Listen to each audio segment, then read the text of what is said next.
Doctor Babasaheb Ambedkar open university.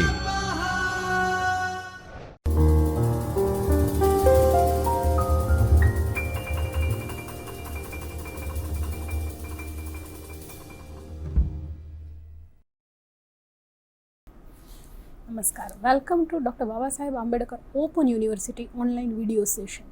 Today we are going to study ENGM 308, the study of essay or third year BA main English, where we are supposed to study the same essay which was continued in the last session, where we studied Ralph Waldo Emerson's the essay on gifts. We had already discussed what was his role in American literature, what was his role in the essay, and now onwards we are going to discuss the essay itself, the core part of the essay, the gifts.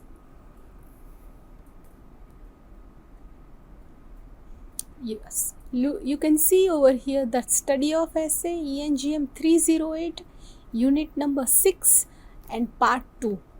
Part 1 is about gifts by Ralph Waldo Emerson, where we had discussed the role of Emerson in American literature and his main ideas in regards with transcendentalism theory and the theory of nature and independence, where transcendentalism talks about human being feeling, the feeling of human being with a view to his intuitions, with a view to his or her intuitions. So we had discussed the role of transcendentalism, and now onwards we are going to study the theory.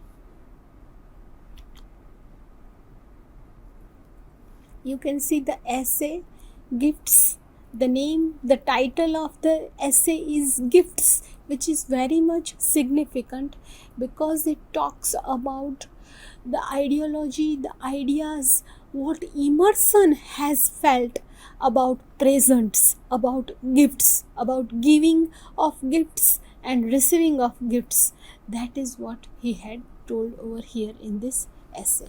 Emerson as the essayist and the essay gifts, these are the two main things which are in our focus in this session. Look, first of all, we are supposed to see Emerson as the essayist, and that is why here there is a quotation which talks about Emerson when he is called philosopher and poet. Both terms need definition. In his first essay on nature, in the chapter entitled Idealism, is a passage that helps us to a correct perception of the man.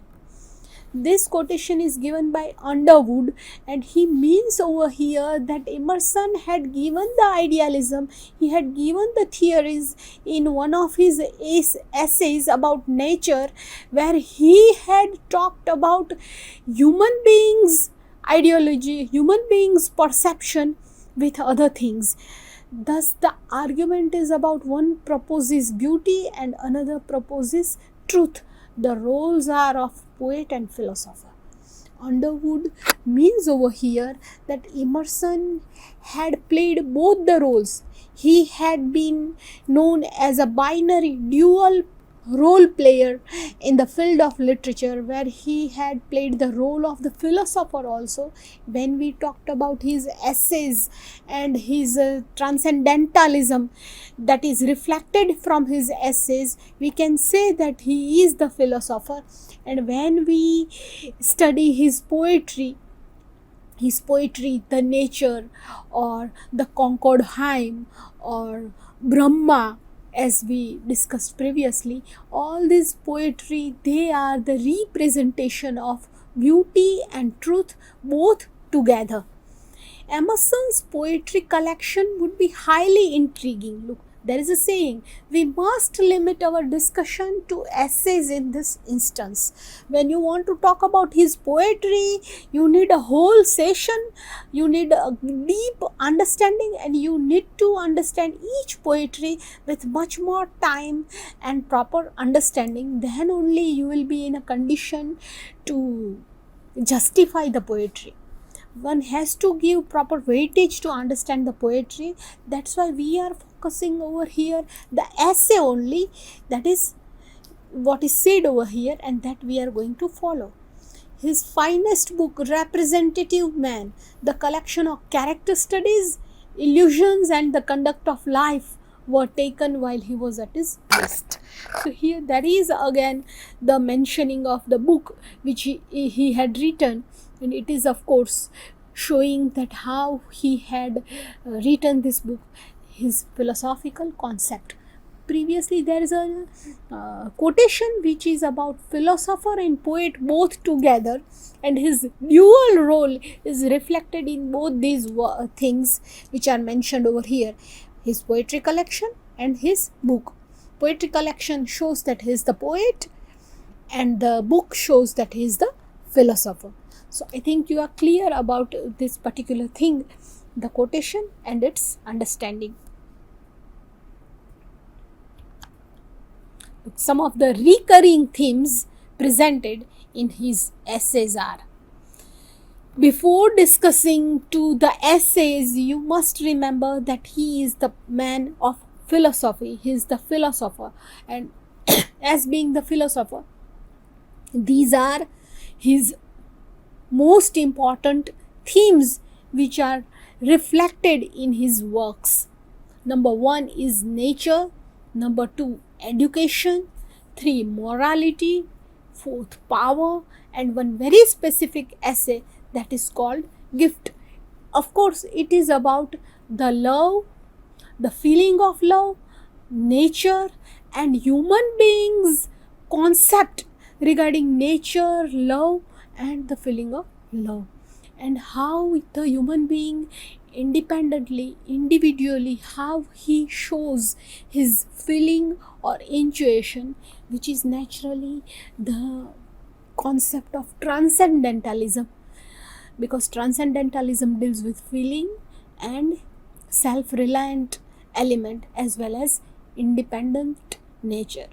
So this is the particular essay, gift. Of course it shows the transcendental theory, of course it shows the philosophical height of Emerson. So we are very interestingly going to study the core part of the essay now.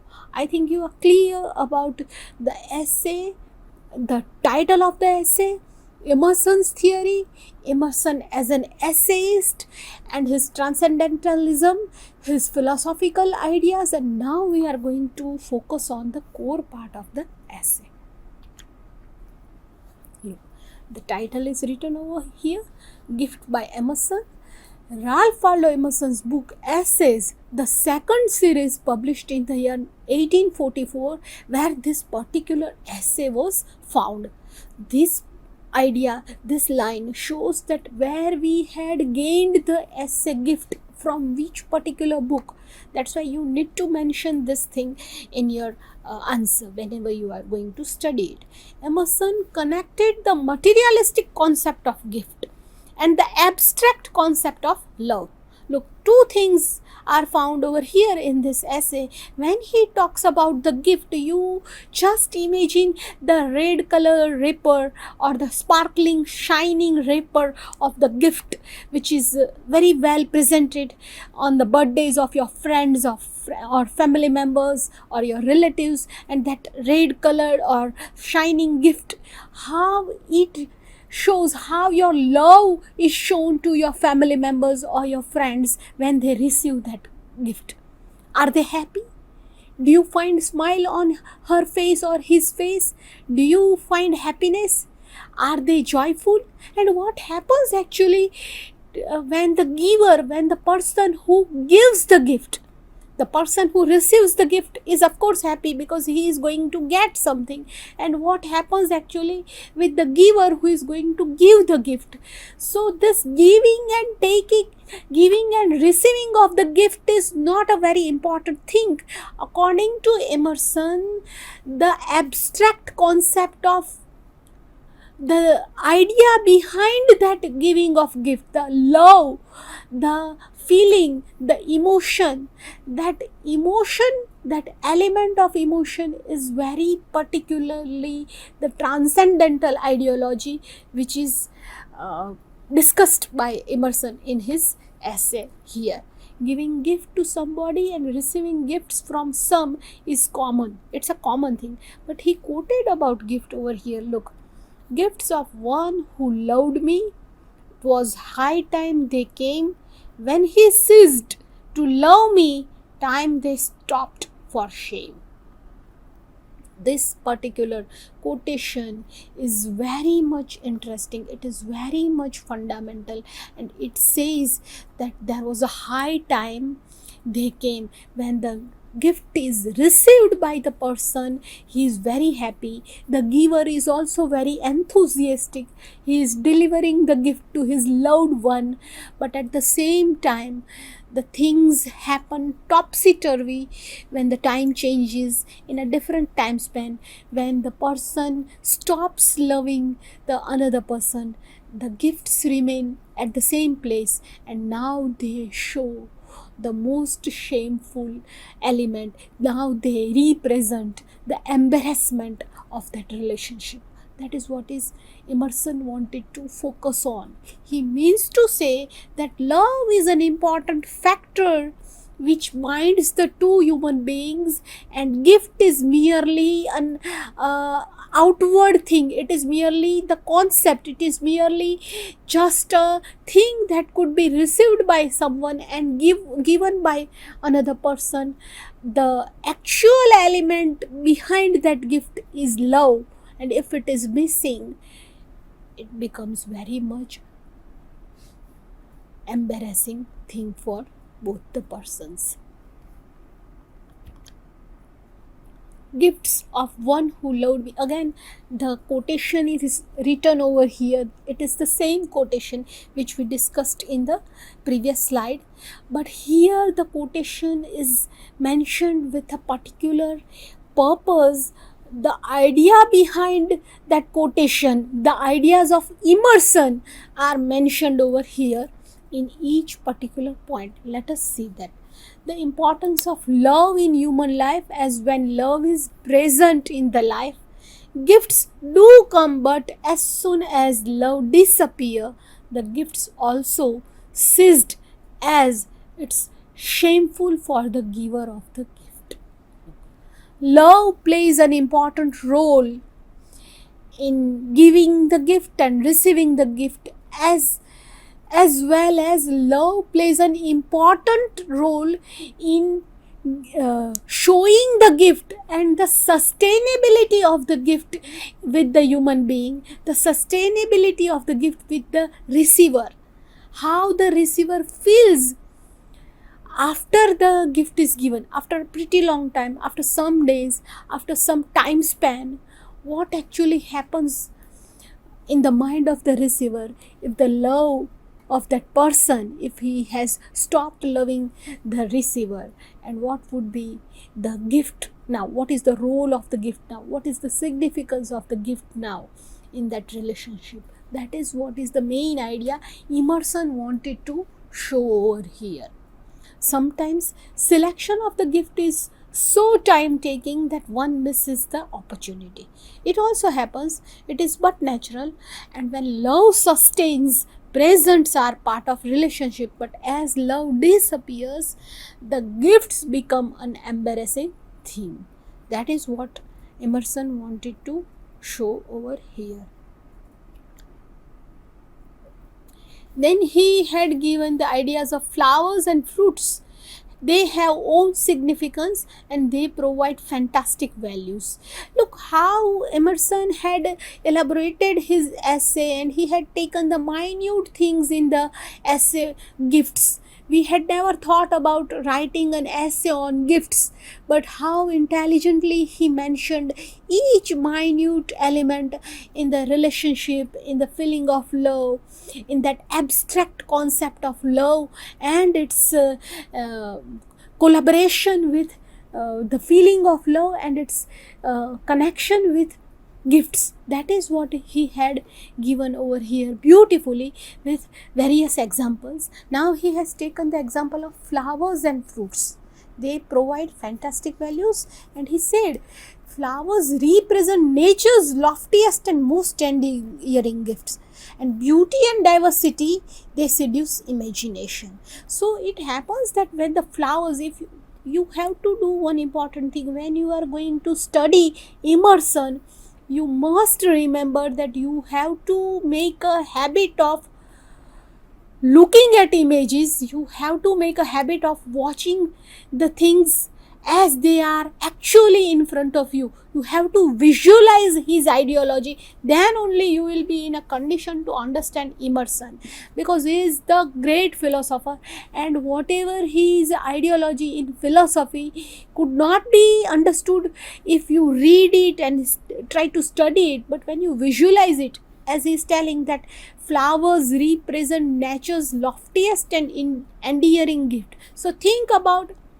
the red roses, or think about lotus flower, white lotus, plenty of lotus at the same time, or think about plenty of several roses in front of you, and they are given to the gift as the gift by someone, or you are receiving that gift, or you are delivering that gift to your friend or family member. What you would feel there? You are supposed to think, stop, and again think. Beauty and diversity, it seduces imagination, because when you see those beautiful flowers, you will naturally, you will be stunned, or your heart would be stolen. You will certainly feel very much loved, and you will forget the present moment. That is what he wanted to say over here, that when you see the beauty, when you see the new unique element, the beautiful element, it seduces imagination. You will be naturally in fictional element. You will feel that feeling of imagination and love at the same time. Emerson stressed about the purchasing the gifts only after taking care of the gift receiver. One has to think about the receiver, who is going to receive the gift. Then and then only you think about the buying of the gift. If you are delivering the gift to the person who is the great reader, the books, then of course it is very much useful. It's a utility based gift. But if a person isn't any habit of reading, he hasn't any habit of reading, and you are delivering him books as the gift, then it is merely a useless thing. It is very easy and simple thing which he had told over here. When someone gives gift with condescension, the receivers feel obligated. Look, you do not want to put the person under obligation by delivering or receiving the gift. When you deliver the gift, you try to show that, oh, I am giving gift, so now you are supposed to work for me, now you are in my hands, or now I can command you.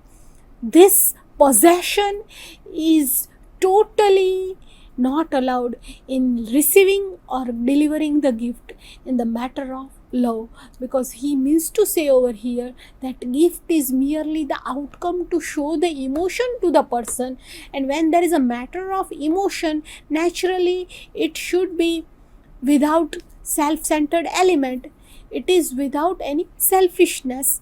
That's why he means over here that the possession after delivering the gift or after giving the gift, if a person tries to command the another person, or if he tries to show his possession, then it is totally not allowed. It is totally unimportant thing. They are enraged rather than becoming happy with the gift. Look, when you try to command the person, when you try to show your possession after giving the gift, the person, the receiver who had received the gift would become angry, he would be annoyed, he would be enraged, and he felt that let me give this gift back to the person. I don't want this too much overshown love. I don't want this thing right now. So this is the particular thing which is mentioned over here by Emerson, that gifts are very much predominant and they are merely playing the representative role of love in the relationship of friends, family members, or any human being. In the end of the session, he means to say over here, at the end of the essay, look, he said, we get his main idea about love. The feeling of love is very philosophically and in a transcendental way. Emerson says that it is universally desired and all encompassing. All need love. Everyone wishes that he or she should be loved.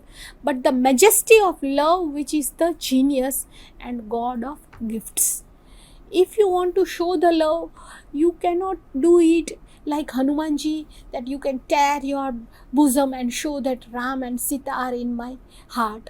We can't do that. One has to deliver the gift to another person because we are the genuine human beings, and in a day-to-day life, if you want to show your feeling or love, you are going to give a token of love, either a gift or a big gift, small or whatever you want to deliver. So here he means to say that it is the only idea, gift is the only instrument.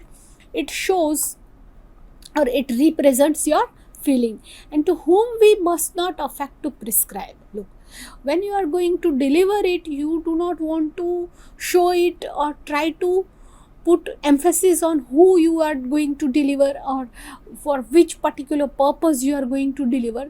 Means there is one has to see that it should be, that motive of giving gift should be without any selfishness. It is very clear and easy, I think, when I utilize this word, when I use this word selfishness, it is clear, I think, for you to understand.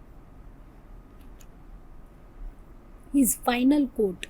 Look, this final quote is the main core part of the essay. If you understand this quotation, you will be in a condition to understand the whole essay. I find that I am not much to you. You do not need me. You do not feel me. Then am I thrust out of doors? Though you proffer me house and lands, no service are of any value, but only likeness. The most philosophical quotation is in front of you, where the person says that his existence is very much important and his existence is with his love and his likeness, regardless of gifts. Either the gifts are small or big, they are of no value if there isn't any likeness or love in the relationship. In a nutshell, he believes that one should accept any gift or present regardless of size, cost, but what makes the gift, a big word, gift, is love of giver to receiver. So this love is very much important as per Emerson, and he means to say this with his essay Gifts, and the essay is over now. So we are going to meet again. Wish you very good luck and God bless you. स्वाध्यायः परमं तप